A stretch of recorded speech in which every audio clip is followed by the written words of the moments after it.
Transformative is a series of short films that try and explain the history of fashion photography as seen from the perspective of the stylist, the makeup artist and the hairdresser.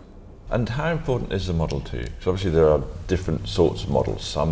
Would you say there are some models you think, oh great, she's got great lips, I can't wait to work for her, or she's got fantastic eyes? Are there do you divide your models up into kind of facial parts? Is that how it works? Models, for me,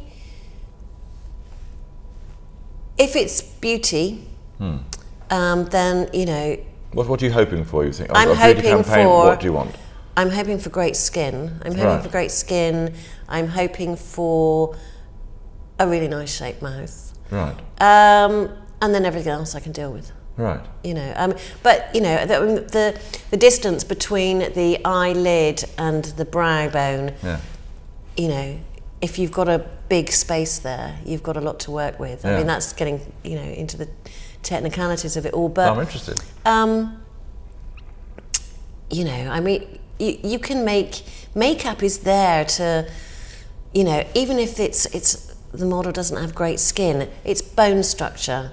I mean, that's what works about Kate Moss, is she's got that incredible bone structure. Yeah. So I would say the thing that I'm looking for is bone structure. Right. It's that point there that you can really get hollow there. That works with great side lighting, works with a beauty light, you know. Yeah. And how can I put this?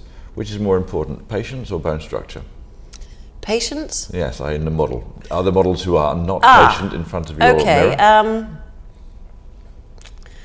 Character, should we say, rather than patience?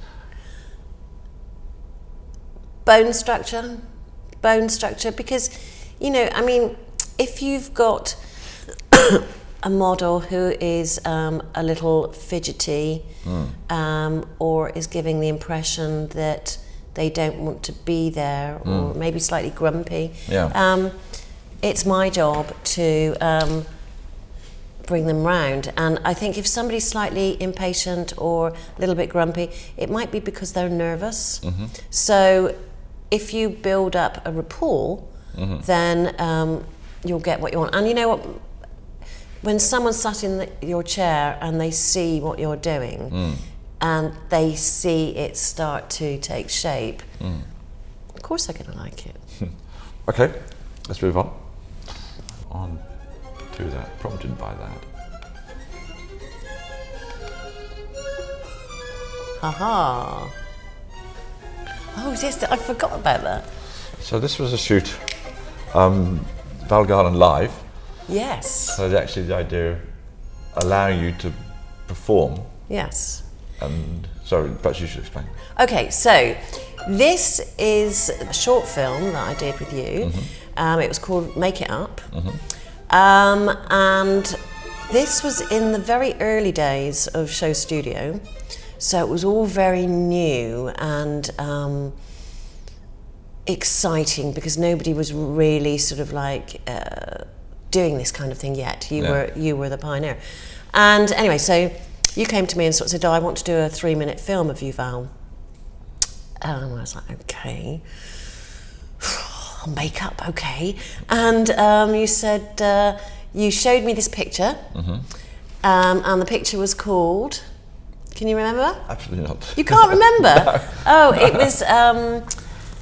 Oh, it was, I can't remember either. Anyway, you showed me this picture, this famous art you showed me. It's had something to do with dangerous. I'm intrigued now. You are intrigued. It's a painting. It is a painting by Picasso.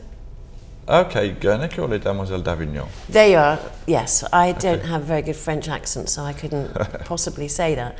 But yes, so that that was the picture you showed me, and you said you can do anything you like. And for me, I think looking at a makeup artist doing makeup can be incredibly boring. Can be incredible. Now they're doing the eyeliner. Oh, she's going to do the lips, and it could take hours and hours of blending and whatnot. So I thought, 3 minutes. I want to do something exciting. And, you know, there is an element of darkness about Miss Val. And I thought, I just want to do something strange. So there was that other artist. Oh, do you mean Vanessa Beecroft? Yes, Vanessa Beecroft. So I was quite inspired by her pictures. And again, I think women come in all shapes and sizes. Yeah. And I wanted to do something that had makeup connotations, but it was more than that. So I had the idea of getting, I don't know how many girls we had, 12, 13? Yeah, I think so. About 12, 13 girls. Let's dress them all in horrid underwear, like flesh bras, flesh knickers. And then I got these very sort of big elastic bands, because what I wanted to do was like play with the shapes of their bodies, like use them as like they were the sculpture as such. So I sort of did that. So I sort of like played with the shapes of their bodies and things with these elastic bands. And then I wanted to take the idea of putting something not where it should be. Like I got these kind of like fake bottoms and fake boobs, and I'd sort of like make the girls' hips bigger, but I'd put the bottoms on the sides of their hips, and the boobs were like kind of slightly misplaced, and we had some masks and things, and then I just wanted to treat them, as I said, like they were the part of this moment. It was a visual experience, and so I thought, okay, I'll use paintbrushes, big paintbrushes, but I'm also going to use a water pistol. And so, was that your idea? I'm sure it wasn't. No, I'm sure no, it was. Yeah. Anyway, so I got these cannon. I had water cannons. So I just sort of like painted the girls, you know, in odd kind of like abstract ways, and then when I sort of like painted them and they sort of like moved around and they interacted with each other, and some of it was like hugging, and it gave it a little bit of a sexual connotation, and then at the end, you know, like the mad maestro, I just sort of like picked up these like water pistols that had different colours in them and just sort of like sprayed the girls, all sort of like Jackson Pollock like. And I mean, I thought it was really cool. But the best thing about what we did was the edit.